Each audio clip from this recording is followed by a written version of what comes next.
Assalamualaikum warahmatullahi wabarakatuh. Baik teman-teman, kita di sini akan sama-sama belajar bagaimana cara menyusun target di perusahaan dengan prinsip balance scorecard dan metode OKR. Target itu di mana letaknya? Target itu ada di posisi 3. Setelah menyusun visi dan misi, target harus sejalan dengan apa yang menjadi visi dan misi. Nah, target itu dalam sebuah perusahaan ada target jangka pendek dan jangka panjang. Jangka pendek itu adalah target yang dibuat untuk 1 tahun ke depan, sedangkan target jangka panjang adalah 3-5 tahun ke depan. Namun hari ini banyak perusahaan yang tidak mampu membuat target sampai dengan 5 tahun. Rata-rata perusahaan hanya mampu membuat target sampai 3 tahun. Kenapa demikian? Karena kondisi bisnis yang semakin tidak pasti sehingga membuat perusahaan sulit untuk membuat target jangka panjang.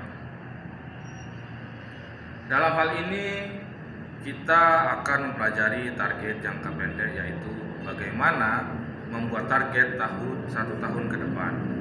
Prinsip balance scorecard yang digunakan untuk menyusun target kita. Apa sih itu balance scorecard? Balance scorecard yang berarti berimbang adanya keseimbangan antara target dan finansial dan target non finansial. Karena ada perusahaan yang targetnya hanya finansial saja, dia melupakan target-target yang lain. Dalam balance scorecard ini adalah balance artinya seimbang antara target finansial dan non-finansial. Scorecard artinya adalah sewaktu-waktu dapat diskorsing. Bagaimana dalam pertandingan sepak bola di mana ada papan skor, di situ kita bisa menilai bagaimana pencapaian.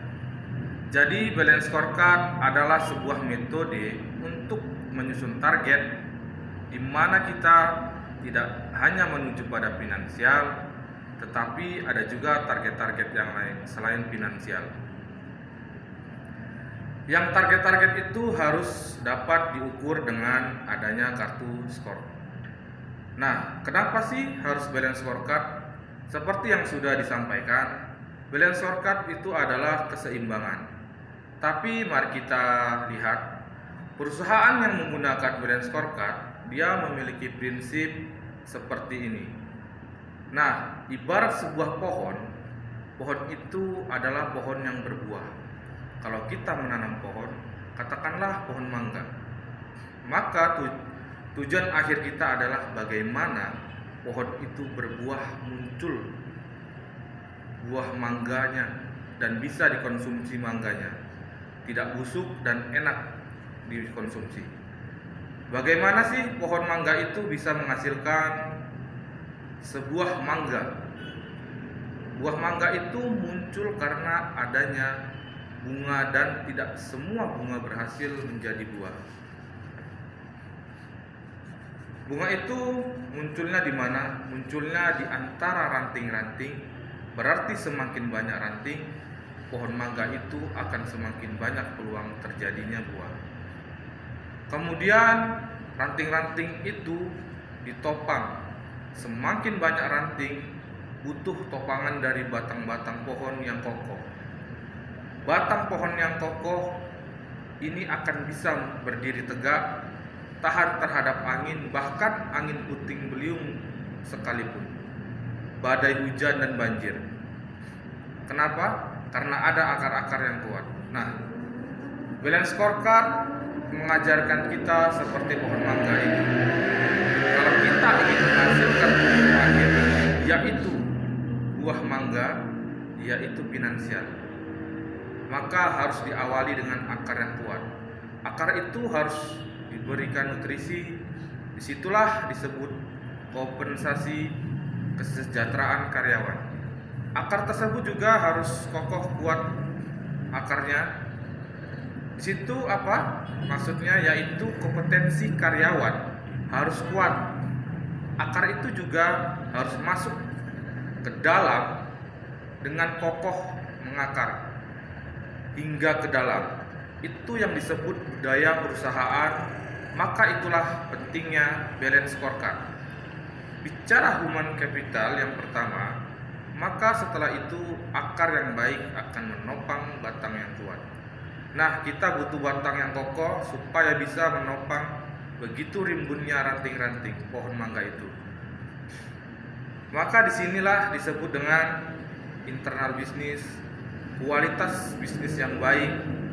Nah, tentu kita untuk memunculkan bunga-bunga itu butuh ranting yang banyak. Disitulah disebut dengan customer.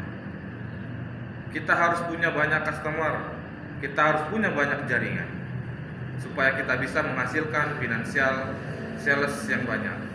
Nah, ujung-ujungnya kalau ranting sudah banyak, maka muncullah bunga. Disitulah bunga yang akan menjadi buah. Tentu saja tidak semua bunga itu menjadi buah, karena ada bunga yang tidak berhasil menjadi buah. Bunga-bunga yang berhasil menjadi buah adalah bunga-bunga dengan kualitas terbaik dan pembuahannya sempurna, dan buah itu terjaga sehingga bisa dinikmati buahnya.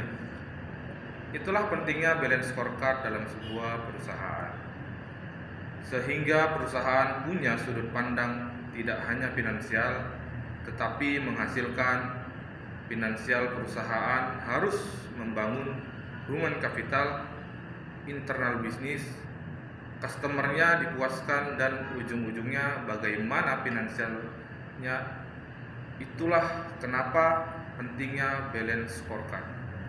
Mungkin itu saja yang bisa saya bahas tentang menyusun target menggunakan balance scorecard. Saya akhiri dengan Assalamualaikum warahmatullahi wabarakatuh. Terima kasih.